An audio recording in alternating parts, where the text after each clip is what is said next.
तो हम तो लास्ट टाइम हम लोग यही देख रहे थे ना कि हमारे पास एरे है और एरे के अंदर एक फंक्शन होता है फॉर ईच, बट ये फंक्शन का इम्प्लीमेंटेशन जावा स्क्रिप्ट का एरे में ऑलरेडी आता है। तो हम लोग ऐसा नहीं, एक्सरसाइज क्या कर रहे हैं कि एक अपना इस मतलब जो फॉर ईच फंक्शन काम करता है ना, वैसे ही एक अपना फंक्शन हम लोग बना लिए हैं। तो ये फंक्शन क्या कर रहा है, एक एरे ले रहा है और एक कॉल बैक फंक्शन इनपुट ले रहा है। और हम लोग क्या कर रहे हैं, उस एरे को हम लोग एक वन बाय वन आइटरेट कर रहे हैं और बोल रहे हैं कि ठीक है, और जब भी हर एक आइटम को जो भी ये बंदा मतलब जो भी हम लोग का ये custom for each function use करेगा, वो जो कॉल बैक फंक्शन पास किया है उस कॉल बैक फंक्शन को ये वाला फंक्शन बार बार कॉल करेगा। तो मैं आप लोग को इसका आउटपुट दिखा रहा हूँ कि लेट्स से दैट मेरा कॉल बैक फंक्शन ये है।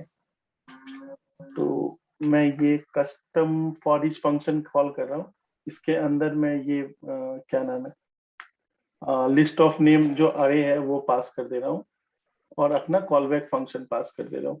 ठीक है ना। तो बेसिकली अब होगा क्या कि ये वाला जो फंक्शन है ना, कॉल बैक फंक्शन, इस एरे के एक एक आइटम के लिए कॉल होगा।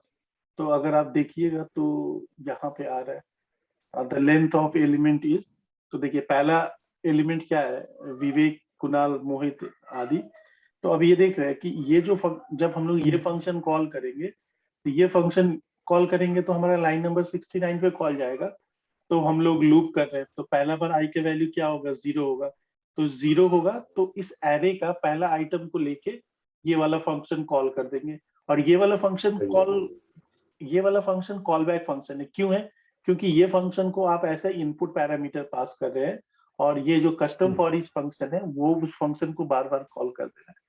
तो अगर आप इसका फंक्शनलिटी देखिए, और चाहे आप लाइन नंबर 65 में जो एरे का बाय डिफॉल्ट फंक्शनलिटी होता है, दोनों सेम ही है कि फॉर ईच फंक्शन को भी एक कॉल बैक फंक्शन पास कर देते हैं और वो कॉल बैक फंक्शन इस एरे में हर एक आइटम के लिए कॉल हो जाता है।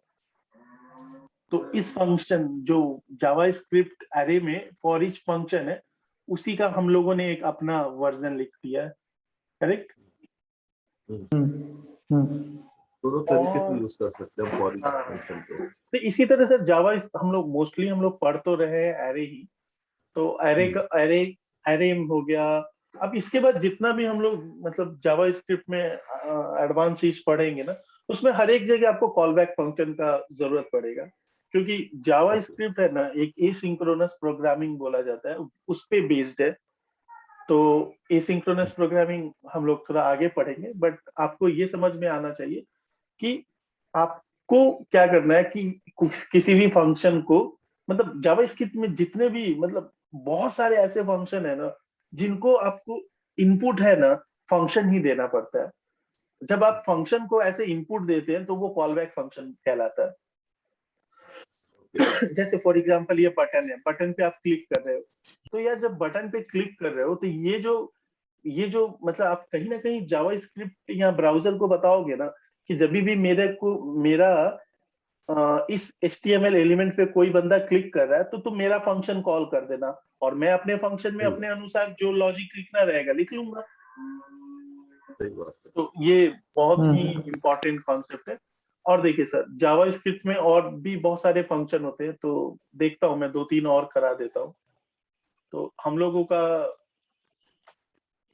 का एरे है, मैं जो जो कर लिया हूँ उसको कमेंट कर दे रहा हूँ।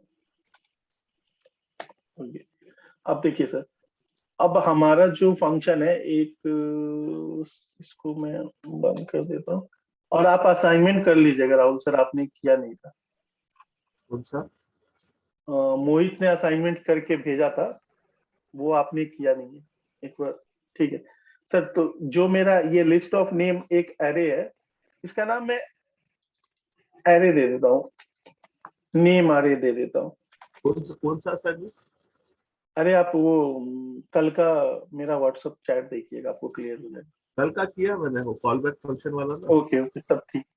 हाँ, मेरे ध्यान में नहीं है। तो अब देखिए सर, ये जो एरे है, वो एक ही ये बता देना यार, गेट हब के ऊपर कैसे पुश करते हैं उसको। हाँ सर, मैं उसके लिए ट्राई किया गिटहब के था लिए लेकिन नहीं हो रहा। ठीक है, ठीक है, मैं कल गिटहब पे ही कल सेशन करूंगा। अभी हम लोग एरे कंप्लीट कर लेते हैं, ठीक है ना?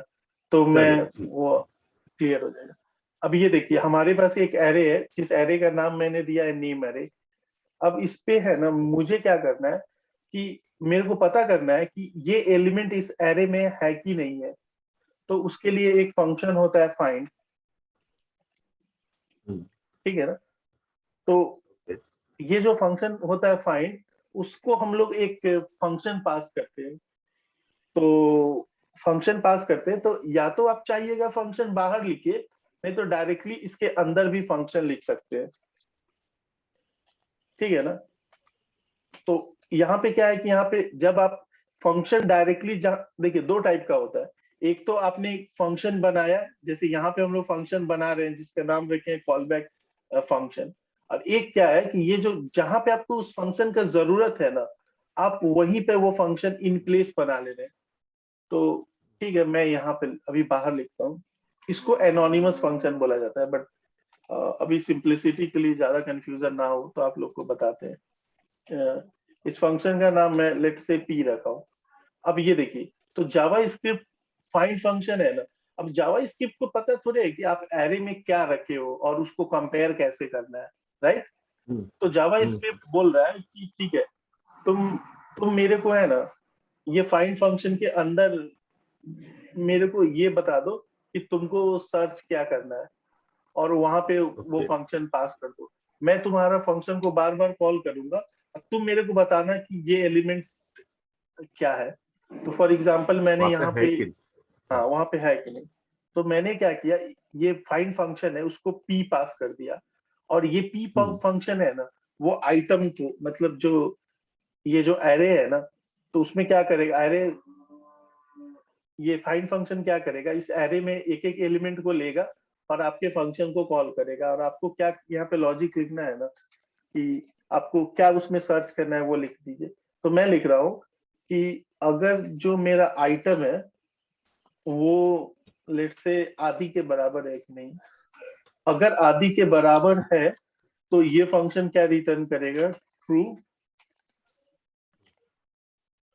और नहीं तो क्या रिटर्न करेगा, फॉल्स, ठीक है ना? अब देखिए, ये जो फाइंड फंक्शन है, फाइंड फंक्शन क्या करता है, एक प्रेडिकेट लेता है जिसमें आपको वैल्यू, मतलब वो वाला वैल्यू पास कर देगा। और आपको रिटर्न क्या करना है इस फंक्शन से, प्रेडिकेट से, ट्रू या फॉल्स। अब देखिए,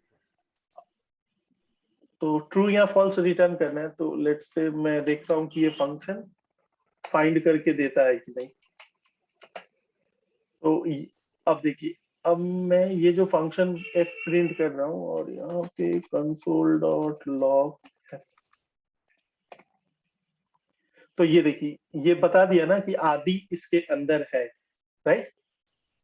ओके। तो होता क्या है कि ये जो फाइंड फंक्शन है वो इस एरे का हर एक एलिमेंट पे कॉल होगा। और आपको यहाँ पे आपका ये फंक्शन को बार बार कॉल करके वो वेरीफाई करेगा कि आप यही आइटम को सर्च करना चाह रहे हो। अगर आपका आइटम मैच हो जाता है तो आपको यहाँ पे ट्रू रिटर्न करना है, नहीं तो फॉल्स रिटर्न करना है। तो ये हम लोग का फाइंड फंक्शन हो गया। तो फाइंड के अंदर आदि है तो मिल गया। लेट्स से दैट मैं यहाँ पे सर्च कर रहा हूँ, लेट्स से मैं यहाँ पे सर्च कर रहा हूँ, क्या बोलूँ मैं, लेट्स से मैं सर्च कर रहा हूँ पांडे, ठीक है ना? तो अगर मैं पांडे सर्च कर रहा हूँ तो क्या होगा, ये जो फंक्शन है पहला आइटम को कॉल किया होगा। तो पहला आइटम पांडे नहीं है, दूसरा आइटम नहीं है, तीसरा नहीं है, चौथा नहीं है, पांचवा नहीं है। तो जब कोई भी नहीं है तो ये फंक्शन क्या रिटर्न कर देगा, अनडिफाइंड, करेक्ट? अब देखिए, अब अगला चीज क्या है ना सर, जैसे ये फाइंड फंक्शन है, तो फाइंड फंक्शन क्या कर रहा है, उस एरे का डायरेक्ट आइटम को रिटर्न कर दे रहा है अगर वो मैच हो जा रहा है तो। लेट्स से दैट मैं राहुल को सर्च कर रहा हूँ, तो मेरे को डायरेक्टली वो राहुल, वो आइटम ही रिटर्न कर दे रहा है फाइंड फंक्शन। उसी तरह फाइंड के जैसा एक और फंक्शन है जिसका नाम है नेम एरे फाइंड इंडेक्स। तो फाइंड इंडेक्स क्या करता है ना, इस एरे के अंदर आपको लॉजिक तो यही रहेगा, बट ये क्या फाइंड करेगा ना कि जो भी आइटम आप सर्च कर रहे हो उसका इंडेक्स फाइंड करेगा। तो लेट्स से दैट मैं console.log और यहाँ पे f पास कर रहा हूँ, ठीक है। तो आप देखिएगा राहुल का इंडेक्स 2 है, तो ये 2 रिटर्न कर दिया। अगर मान लीजिए वो आइटम ही उसके अंदर नहीं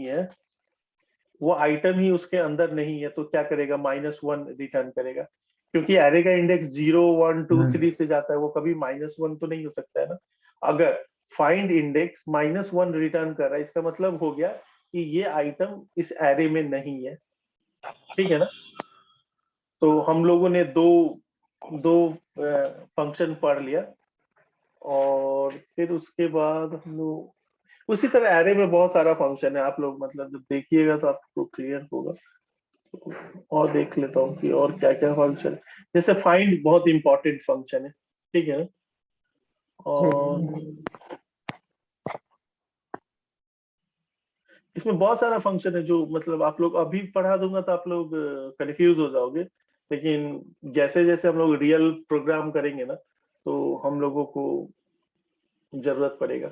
एक और फंक्शन बता दे रहा हूँ, वो मतलब मुझे लगता है कि थोड़ा इम्पोर्टेंट है, ठीक है। तो आपको पास इनपुट दिया हुआ है ये एरे, नेम एरे। आपको क्या करना है ना कि एक एरे बनाना है जिसका आउटपुट ऐसा हो, आउटपुट यार आपको एक एरे बनाना है जो क्या करेगा, जो ओरिजिनल एरे है ना उसमें कैलकुलेट करेगा हर एक आइटम का लेंथ कितना है। तो फॉर एग्जांपल इसका लेंथ 5 है, तो उसके लिए 5 बना देगा। दूसरा क्या है, दूसरा का भी लेंथ 5 है तो 5 बना देगा। तीसरा का भी 5 है तो 5 बना देगा। चौथा का भी 5 है तो 5 बना देगा। और ये तीसरे का लेट से 3 है तो 3 बना देगा। और मैं यहाँ पे अगर एक और डाल दूं बॉबी, तो अब क्या करेगा, दूसरा मेरा 4 है तो 4 डालेगा। तो बेसिकली क्या करना है ना, इस एरे को मैप कर देना है दूसरे एरे में। तो जावा स्क्रिप्ट में एक फंक्शन है, भैया 5 है बॉब में। बॉब में भी 5 है क्या, ठीक है। तो मैं कर दे रहा हूँ भानु प्रताप, BHANUPRATAP, ठीक। तो ये 3 3 6 7 8 9 10 है, 10 है, ठीक है, व्हाटएवर। तो अब मैं क्या कर रहा हूँ, इसके अंदर एक फंक्शन है मैप। तो मैप क्या करता है ना कि हर एक आइटम को आपको कॉल करेगा। तो ये देखिए, हम लोग बाहर जो फंक्शन बना रहे थे ना वो डायरेक्टली यहाँ पे बना सकते हैं। या तो आप जैसे यहाँ पे एक फंक्शन बनाए थे और इस फंक्शन को यहाँ पे पास किए थे, हेलो। तो हमारे पास एक नेम एरे है और हम लोगों को क्या करना है, एक आउटपुट एरे बनाना है। तो जो आउटपुट एरे क्या करेगा कि इस आइटम, हर एक आइटम का लेंथ कैलकुलेट करके एक नया एरे बना लेगा। तो हम लोग इसके लिए जावा स्क्रिप्ट में एक फंक्शन है जिसका नाम है मैप। तो मैप भी बाकी फंक्शन की तरह एक कॉल बैक फंक्शन लेता है। तो यहाँ पे मैं आप लोगों को क्या सिखा रहा हूँ ना कि ये जो कॉल बैक फंक्शन है ना, वो आप फंक्शन को बाहर मत बनाओ, जहां जरूरत है ना वहीं पे डायरेक्टली बना दो। और इस फंक्शन का मैं कोई भी नाम नहीं दे रहा हूँ, तो इस फंक्शन को एनोनिमस फंक्शन बोलते हैं, ठीक है। तो अभी मैं, ये एनोनिमस फंक्शन है, तो मैं क्या करूंगा, यहाँ पे ये जो आपका फंक्शन है वो क्या रिटर्न करेगा, रिटर्न। और ये जो फंक्शन, जो मैप फंक्शन जो कॉल बैक फंक्शन को कॉल कर रहा है, वहां पे आइटम या आइटम पास करेगा। तो मैं लिख दूंगा आइटम डॉट लेंथ, क्योंकि आइटम क्या होगा, ये स्ट्रिंग होगा और वो स्ट्रिंग का ये कर देगा। तो ये रिटर्न की स्पेलिंग गलत है, अब हाँ अब देखिए, ये जो मैप फंक्शन है, मैप फंक्शन क्या रिटर्न करेगा, एक नया आउटपुट रिटर्न करेगा। लेट्स से const आउटपुट, या let's say variable new array, ठीक है। अब देखना, अगर मैं इसको अब रन करके प्रिंट करता हूँ, और यहाँ पे न्यू, ठीक है ना। अब देखिए मेरा जो आइटम था उसमें कितना एलिमेंट था, 1 2 3 4 5 6। तो इसने क्या किया, ये जो इनपुट एरे है उसको ट्रांसफॉर्म कर दिया, ठीक है ना। और ये किस लॉजिक पे ट्रांसफॉर्म किया, इसका जितना भी लेंथ है उसको ऐसे इनपुट बना दिया। या मेरे को दूसरा रिक्वायरमेंट ये है कि मान लीजिए ये मेरा नेम एरे है, नेम एरे है। अब मैं क्या करता हूँ, इसके अंदर जितना भी नेम है ना सबको लोअर केस कर देना है। तो मैं क्या करूंगा, नेम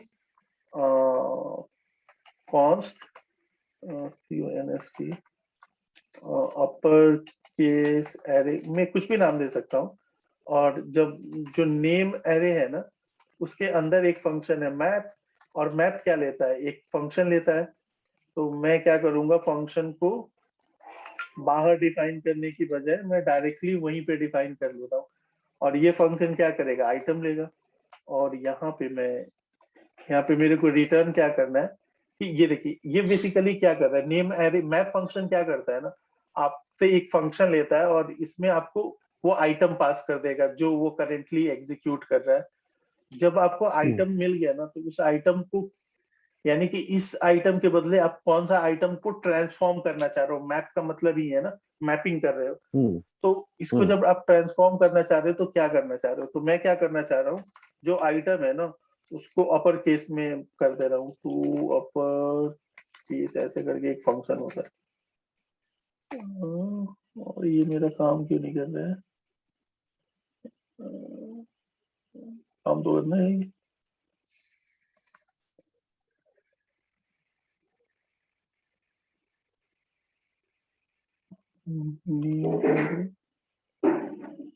और मैं ओके स्पेलिंग गलत था, ठीक। अब यहाँ पे आप देखिए तो ये जो मेरा मैप फंक्शन है, तो मैं क्या करना चाह रहा हूँ, ओरिजिनल एरे को एक नया एरे बनाना चाह रहा हूँ। बट जो नया एरे में जो आइटम्स होगा वो इस आइटम का अपर केस वर्जन होगा। तो जावा स्क्रिप्ट में स्ट्रिंग के अंदर एक फंक्शन होता है टू अपर केस, तो वो मैं यूज कर रहा हूँ। तो अब ये देखिए, अब आप देख रहे हो जो मेरा ओरिजिनल एरे है उसको भी मैं प्रिंट कर दे रहा हूँ। console.log नेम आदि। तो अगर आप देखिएगा,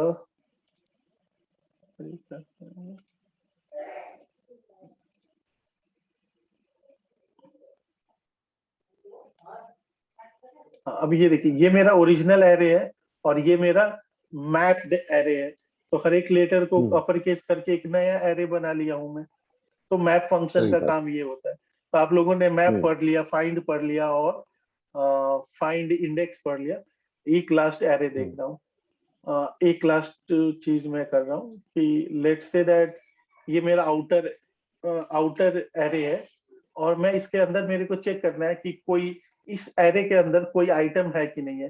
तो मैं ऐसे कर सकता हूँ, आउटर एरे डॉट इंक्लूड, और यहाँ पे मैं क्या करता हूँ कि मैं पास कर सकता हूँ कि मेरे को कौन सा आइटम सर्च करना है। तो लेट्स से दैट मैं सर्च करना चाह रहा हूँ कि इसके अंदर 3 है कि नहीं है। अगर ये होगा तो ये बता देगा ट्रू, नहीं होगा तो बता देगा फॉल्स। उसी तरह आप लोग को करना क्या है ना कि ये डॉक्यूमेंटेशन चाहिए एरे का, जितना फंक्शन आपको प्रैक्टिस करना है कर लीजिए। यहाँ पे मैं आपको एक एक चीज नहीं बता सकता हूँ, नहीं तो मालूम चलेगा कि वो तो पूरा टाइम वहीं लग गया। तो आप देखिएगा ये आउटपुट आपको ट्रू मिल जा रहा है, ये आपको आउटपुट ट्रू मिल जा रहा है क्योंकि इसके अंदर 3 है। लेट्स से मैं 30 पास कर रहा हूँ तो ये क्या बोल रहा है, फॉल्स। तो इंक्लूड नाम से ही मालूम चल रहा है कि इस एरे में वो चेक कर रहा है कि ये आइटम है कि नहीं है। लेट्स से दैट मेरे को इसमें चेक करना है कि लेट्स से मेरे को चेक करना है कि इसके अंदर 2 है कि नहीं है। तो अगर मैं 2 करूंगा तो यहाँ पे बता देगा कि 2 है। अब इसके अंदर इंक्लूड फंक्शन है ना, वो ये भी बताता है, वो अगला आर्ग्यूमेंट और भी कुछ लेता है। वो सब हम लोग बाद में देखेंगे, वो टाइम भी हो रहा है। और ठीक है, तो और सर एरे में देखिए अब क्या होता है, एरे और स्ट्रिंग 2 है। तो अगर आप यहाँ पे एक स्ट्रिंग बनाते हो, कौन, मैं स्ट्रिंग के लिए एक अलग वीडियो ही कर लूंगा। बट अभी के लिए इतना पे छोड़ते हैं। अभी तक आप लोगों को कोई डाउट है तो बस पूछ लीजिए। नहीं अभी तो नहीं है। तो आप लोगों को नहीं देखिए नहीं इसके अंदर इतने सारे फंक्शन है।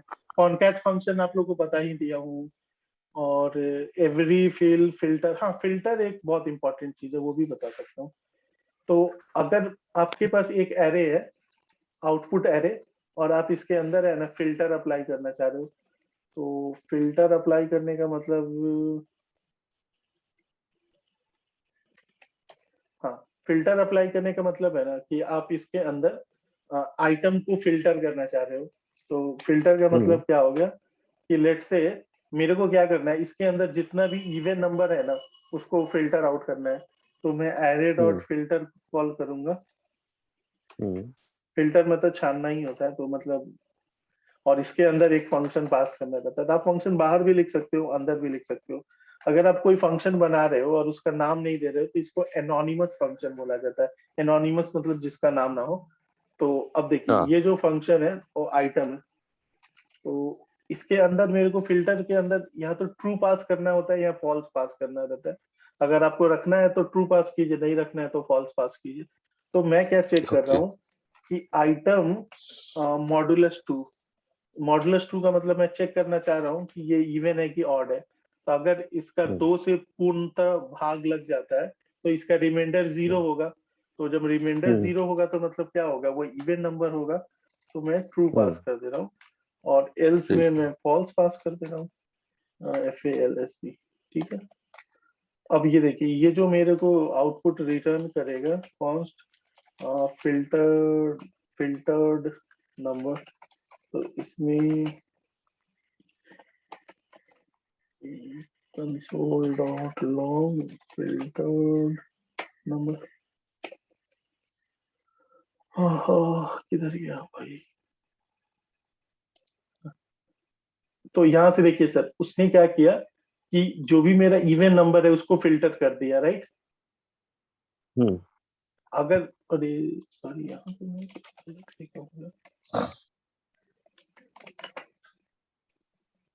ठीक है ना, इसके अंदर इवन नंबर को फिल्टर कर दिया।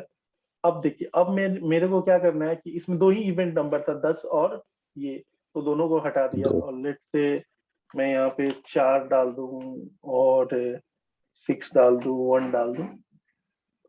ये देख रहे हैं इसमें से केवल ये ऑड नंबर को रखा, इवन नंबर को फिल्टर कर दिया।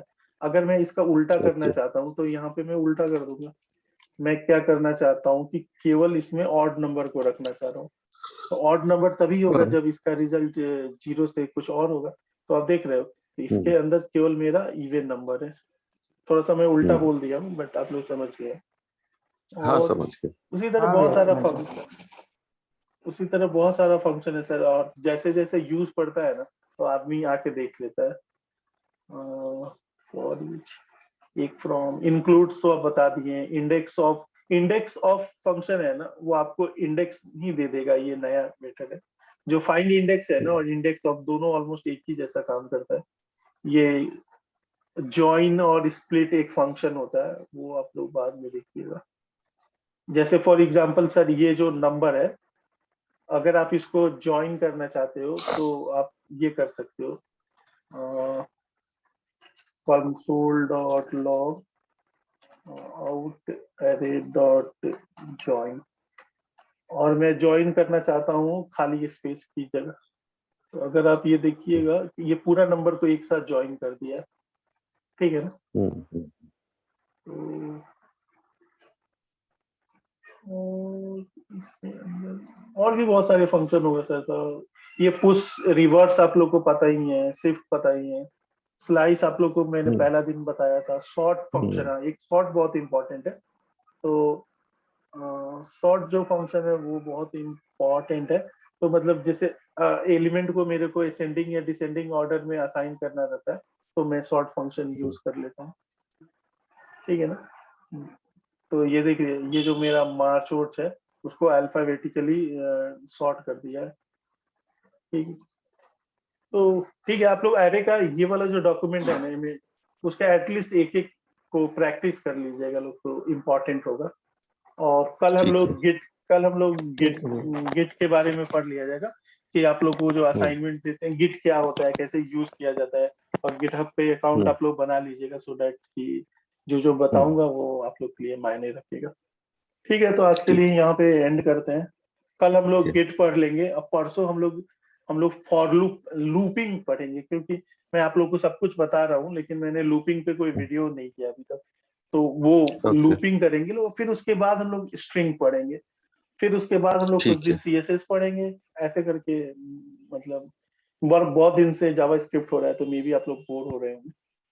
ठीक है, ठीक है, बट अभी आप लोगों को कॉल बैक फंक्शन एकदम क्लियर है ना? क्लियर हो गया। जाते वक्त एक बार रिपीट कर लेते हैं। तो राहुल सर, आप जोर जोर से ये बताइए कि कॉल बैक फंक्शन क्या होता है, आसान भाषा में। कॉल बैक फंक्शन ये होता है कि अगर एक फंक्शन के अंदर दूसरे फंक्शन को एज अ आर्गुमेंट दिया जाएगा तो वो कॉल बैक फंक्शन होगा। हाँ ठीक है, जो आर्ग्यूमेंट दिया जाएगा वो फंक्शन उस फंक्शन को कॉल करेगा। ठीक है, बहुत सही, कॉल करेगा। हाँ, बहुत सही। और आप देख लिए ना, मतलब अब यहाँ पे अगर आप देखिएगा ना तो मैक्सिमम हर एक फंक्शन है ना वो कॉल बैक फंक्शन ही लेता है। और जब हम लोग जावा स्क्रिप्ट का और एडवांस फंक्शन पढ़ेंगे तो मालूम चलेगा। ठीक है, थैंक यू। मुझे लग रहा है आप लोग को अब समझ में आ गया। और बेसिकली क्या है ना, समझ में आना कभी कभी क्या होता है ना, हम लोग को लगता है कि यार ये चीज मेरे को आता है, मैं समझता हूँ भी हूँ, लेकिन सॉफ्टवेयर इंडस्ट्री में सबसे इम्पोर्टेंट चीज है कि समझना और समझाना। क्योंकि अगर मान लीजिए आप काम कर रहे हो, तो आप जब फ्रेशर ज्वाइन करोगे तो ठीक है यार, मेरे को समझ में आ रहा है, मायने खत्म हो गया। लेकिन जैसे आप थोड़ा एक्सपीरियंस हो जाओगे तो आपके अंदर आपको मेंटर बना दिया जाएगा कि ठीक है, आपके टीम में 5 आदमी है, बहुत ही अभी कॉलेज पास आउट है, तो आप इसके मेंटर है। तो कल वो आपसे आके कुछ पूछने लगा और आपको बोलेगा सर कॉल बैक फंक्शन क्या हो, तो आप बताइएगा अरे यार ये कॉल बैक फंक्शन होता है, लिख के बता दीजिएगा। तो उस बंदे को कुछ समझ में नहीं आएगा। तो you have to be very expressive, और मान के चलिए कि आपको अगर समझाने ही नहीं आता है, आगे चल लिए प्रोडक्ट बना लिए, किसी को डेमो देने जाना है, फिर आपको समझाने नहीं आए।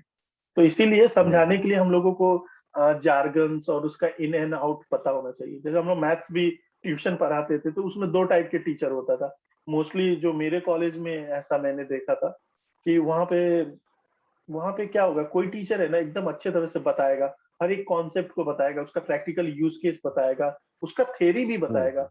और कुछ कुछ जगह क्या होता है ना कि कोई टीचर रहता है, वो आएगा सीधे प्रॉब्लम स्टेटमेंट को लेगा और वो सॉल्यूशन कराने लगेगा, ये प्रॉब्लम को ऐसे बनाते हैं। बट वो बताएगा नहीं ये प्रॉब्लम बना भी रहे हो तो क्यों बना रहे हो यार, इसका लाइफ में क्या यूज है। इसीलिए समझना एक डिफरेंट थिंग है, और उसको अगर आप अपने वर्ड में बता देते हो ना तो आपको कभी दिक्कत नहीं होगा। जैसे आप कॉल बैक फंक्शन यूज कर लिए थे, उसका यूज भी देख लिए थे लेकिन आपको पता ही नहीं था ये कॉल बैक फंक्शन है।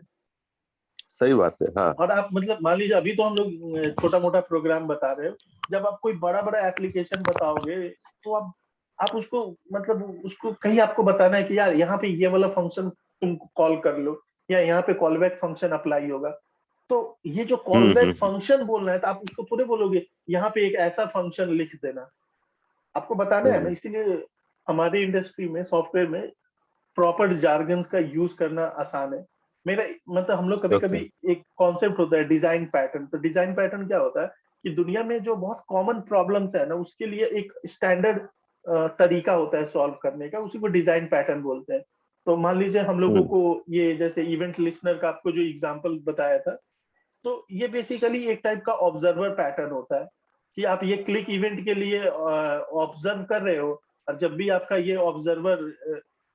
आप ये क्लिक इवेंट को ऑब्जर्व कर रहे हो और जब भी आपका ये ऑब्जर्व सक्सेस होता है तो आपका ये वाला लिसनर फंक्शन कॉल हो जाता है। तो एक पैटर्न होता है, डिजाइन पैटर्न होता है, ऑब्जर्वर लिसनर पैटर्न। तो अगर मैं ये लाइन देखता हूँ ना तो मैं समझ जाता हूँ कि यहाँ पे ये जो बंदा जिसने बनाया होगा ना वो कोई ना कोई ऑब्जर्वर पैटर्न यूज किया होगा। तो इससे क्या होगा, इसके कोड हजारों लाइन का है लेकिन मैं वो क्या ऑब्जर्वर पैटर्न यूज हुआ तो ऐसा ऐसा हुआ होगा। जैसे मान लीजिए आपको 2 BHK घर बनाना है, तो अगर आपसे कोई पूछेगा कि आपको 2 BHK घर बनाना है, तो आपको अगर 2 BHK जार्गन नहीं पता रहेगा तो आप क्या बोलिएगा, अरे यार एक क्या बोलते हैं, हॉल है, 2 बेडरूम है, किचन बाथरूम है। तो ये बार बार 10 लाइन नहीं ना बोलना पड़ेगा, बोलिएगा अरे यार 2 BHK है। इसीलिए जार्गन्स का इम्पोर्टेंट है। ठीक है सर, तो कल हम लोग गिट और गिटहब देख लिया जाएगा और परसों जरूर हम जरूर। लोग लूपिंग देखा जाएगा, उसके बाद CSS कुछ दिन पढ़ा जाएगा, फिर वापस इस पे आया जाएगा। ओके हाँ okay, bye sir, bye. Bye Kunal.